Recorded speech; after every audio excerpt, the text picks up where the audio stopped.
नमस्कार। आज हम एक अहम विषय पर बात करेंगे, वन समाज और औपनिवेशवाद। हम कुछ ऐतिहासिक दस्तावेजों के जरिए इसे समझने की कोशिश करेंगे। हाँ, और ये विषय काफी दिलचस्प है। हम देखेंगे कि कैसे औपनिवेशिक ताकतों ने खासकर भारत और जावा में जंगलों और वहां रहने वाले समुदायों की जिंदगी को पूरी तरह से बदल दिया। बिल्कुल, हमारा मकसद यही है कि हम समझें कि उनका नजरिया क्या था, उन्होंने वन प्रबंधन कैसे बदला और इसका स्थानीय लोगों पर क्या असर पड़ा। सही कहा। और ये समझने के लिए हमें सबसे पहले ये देखना होगा कि जंगल गायब क्यों होने लगे, मतलब वनोन्मूलन। हाँ, ये तो है कि जंगल पहले भी कटते थे, लेकिन औपनिवेशिक काल में ये बहुत ज्यादा व्यवस्थित और बड़े पैमाने पर हुआ। ऐसा क्यों? देखिए, इसके कई कारण थे। पहला और शायद सबसे बड़ा, खेती का विस्तार। अंग्रेजों को व्यावसायिक फसलें उगानी थीं। जैसे कि जूट, गन्ना, गेहूं, कपास। इन सब की यूरोप में बहुत मांग थी और अंग्रेजों को लगता था कि जंगल तो मतलब अनुत्पादक है, बेकार जमीन है। अच्छा, अनुत्पादक। हाँ, मतलब जिससे सीधा राजस्व या पैसा नहीं मिल रहा, तो उन्होंने सोचा कि जंगलों को साफ करके खेती लायक बनाया जाए ताकि लगान वसूला जा सके। आंकड़े बताते हैं कि 1880 से 1920 के बीच ही करीब 6.7 मिलियन हेक्टेयर खेती का रकबा बढ़ गया जंगल काटकर। बाप रे, 6.7 मिलियन हेक्टेयर! और इसमें रेलवे का भी बड़ा हाथ था, है ना? बिल्कुल। रेलवे लाइनों को बिछाने के लिए स्लीपर चाहिए थे, वो लकड़ी के तख्ते जो पटरी के नीचे लगते हैं। हाँ, स्लीपर्स। 1 मील ट्रैक के लिए ही करीब 1760 से 2000 स्लीपर लगते थे। अब सोचिए, हजारों मील की लाइनें बिछ रही थीं। तो लकड़ी की जरूरत तो बहुत ज्यादा बढ़ गई होगी। बहुत ज्यादा। अकेले मद्रास प्रेसिडेंसी में, वो भी 1850 के दशक में, साल के कोई 45,000 पेड़ काटे जा रहे थे सिर्फ स्लीपर के लिए। और फिर इंग्लैंड में जो ओक के जंगल थे, वो जहाज बनाने के चक्कर में कम हो रहे थे। तो शाही नौसेना के लिए मजबूत लकड़ी कहाँ से आएगी? भारत से। बड़े पैमाने पर लकड़ी का निर्यात शुरू हुआ। अच्छा, और फिर वो चाय कॉफी के बागान भी तो थे। वो एक और बड़ा कारण था। यूरोप में चाय, कॉफी, रबर की मांग बढ़ रही थी। तो यहाँ भारत में और दूसरी कॉलोनियों में प्राकृतिक जंगलों को साफ करके इनके बागान लगाए गए। सरकार ने यूरोपीय बागान मालिकों को बहुत सस्ते दामों पर ये जमीनें दे दी। तो मतलब खेती, रेलवे, जहाज, बागान, हर तरफ से जंगलों पर दबाव था। बिल्कुल। तो इतनी कटाई देखकर अंग्रेजों को लगा कि भाई इसे नियंत्रित करना पड़ेगा, वरना लकड़ी खत्म हो जाएगी। तो उन्होंने क्या किया? कोई प्रबंधन व्यवस्था? हाँ, उन्होंने एक जर्मन विशेषज्ञ को बुलाया, डाइट्रिच ब्रैंडिस।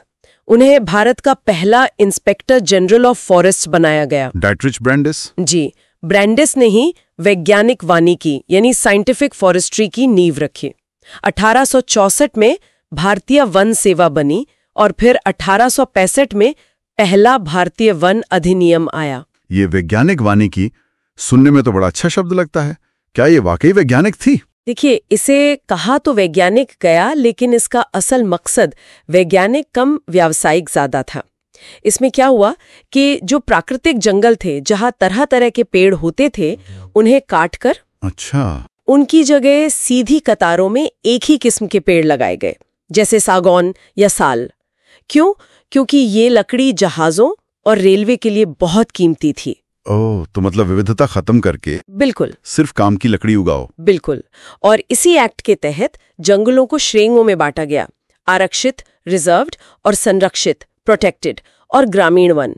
जो सबसे अच्छे जंगल थे उन्हें आरक्षित घोषित कर दिया। और आरक्षित का मतलब गांव वाले वहां से कुछ भी नहीं ले सकते थे, न लकड़ी, न पत्ते, न फल, कुछ भी नहीं। तो इसका तो सीधा असर गांव वालों पर पड़ा होगा, जो सदियों से इन जंगलों पर निर्भर थे। बहुत बुरा असर पड़ा। उनकी पूरी जिंदगी ही उलट-पुलट हो गई। सोचिए, घर बनाने के लिए लकड़ी चाहिए, खाना पकाने के लिए ईंधन चाहिए, पशुओं को चराना है, जंगल से फल जड़ें इकट्ठी करनी है। ये सब रोजमर्रा की जरूरतें थीं। हाँ, ये तो जीवन का आधार था। और वन कानून के बाद ये सब कुछ गैर कानूनी हो गया। अगर कोई जंगल से लकड़ी लेता पकड़ा गया तो उसे सजा मिलती थी। लोगों को चोरी छिपे अपनी जरूरतें पूरी करनी पड़ती थीं।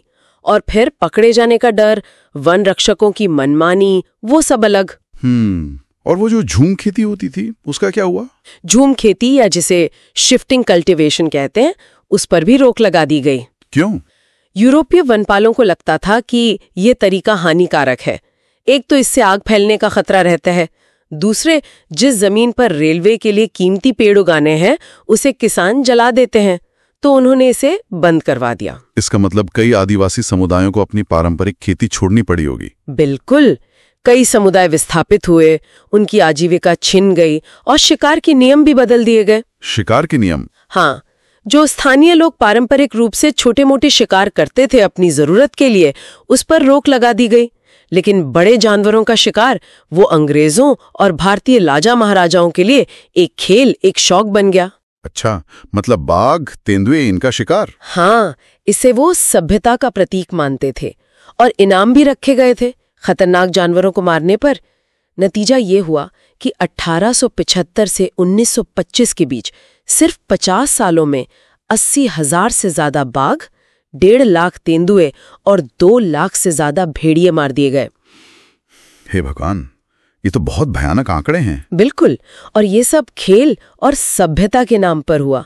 इसके अलावा वन उत्पादों का जो व्यापार था, जैसे शहद, मोम, जड़ी बूटियां, उस पर भी सरकार का नियंत्रण हो गया। वो कैसे? सरकार ने बड़ी यूरोपीय फर्मों को इसका ठेका दे दिया, एकाधिकार मिल गया उन्हें।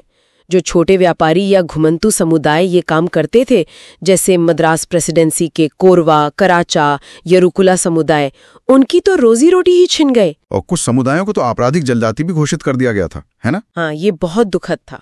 जो समुदाय अपनी पारंपरिक आजीविका खो बैठे, उनमें से कुछ को क्रिमिनल ट्राइब्स एक्ट के तहत अपराधी मान लिया गया। उन्हें फैक्ट्रियों, खदानों और बागानों में सरकारी निगरानी में काम करने पर मजबूर किया गया। तो जाहिर है लोगों ने इन सब बदलावों का, इन कानूनों का विरोध भी किया होगा। बिल्कुल किया। चुपचाप सब सहते नहीं रहे लोग।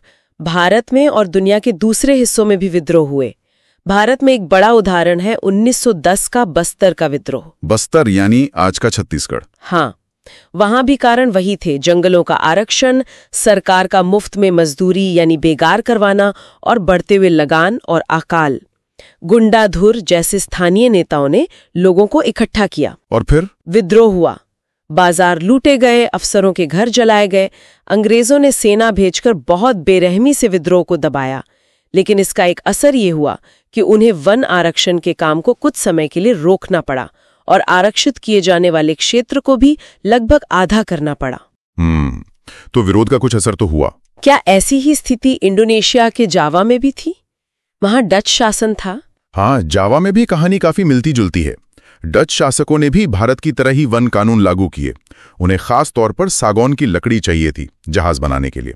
अच्छा। वहां के कलांग समुदाय के लोग थे जो बहुत कुशल लकड़हारे और झूम खेती करने वाले थे। जब डचों ने उनके जंगलों पर कब्जा करना चाहा तो उन्होंने विरोध किया, हालांकि उनका विरोध दबा दिया गया। और वहां भी कोई बड़ा आंदोलन हुआ? हाँ, बाद में एक और महत्वपूर्ण आंदोलन हुआ जिसका नेतृत्व सुरुंतको सामिन नाम के एक किसान ने किया। उसने इस बात पर ही सवाल उठाया कि हवा, पानी, जमीन और लकड़ी पर राज्य का अधिकार कैसे हो सकता है, ये तो भगवान की देन है। अच्छा, ये तो काफी मौलिक सवाल था। बिल्कुल, इसे सामिनवाद कहा गया। उसके अनुयायियों ने जमीन पर लेटकर डचों के सर्वे का विरोध किया, टैक्स देने और बेगार करने से मना कर दिया। ये भी एक तरह का प्रतिरोध था। और फिर विश्व युद्धों का भी असर पड़ा होगा जंगलों पर, बहुत ज्यादा। पहले और दूसरे विश्व युद्ध के दौरान ब्रिटिश और बाद में जापानी दोनों ने अपनी युद्ध की जरूरतें पूरी करने के लिए बिना सोचे समझे जंगलों को काटा।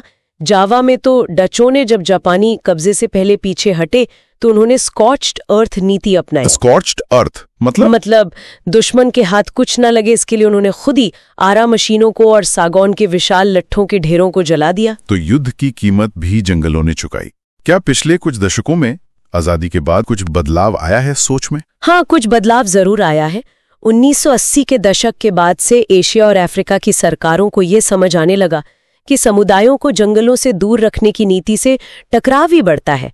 संरक्षण के लिए स्थानीय लोगों का साथ जरूरी है। अब भागीदारी पर जोर है। हाँ, संरक्षण के ऐसे तरीके खोजे जा रहे हैं जिनमें स्थानीय समुदायों की भागीदारी हो। बल्कि भारत में तो कई जगह समुदायों ने खुद ही पहल की है, जैसे सरना, देवरा कुडू, कान, राय वगैरह नाम से पवित्र जंगल माने जाते हैं, जिन्हें गांव वाले खुद बचाते हैं। ये तो बहुत अच्छी बात है। हाँ, ये उम्मीद जगाता है। तो आज हमने देखा कि कैसे औपनिवेशिक शक्तियों ने अपनी जरूरतों, लकड़ी, राजस्व, नियंत्रण के लिए जंगलों और उनमें रहने वाले समाजों को देखा और बदला।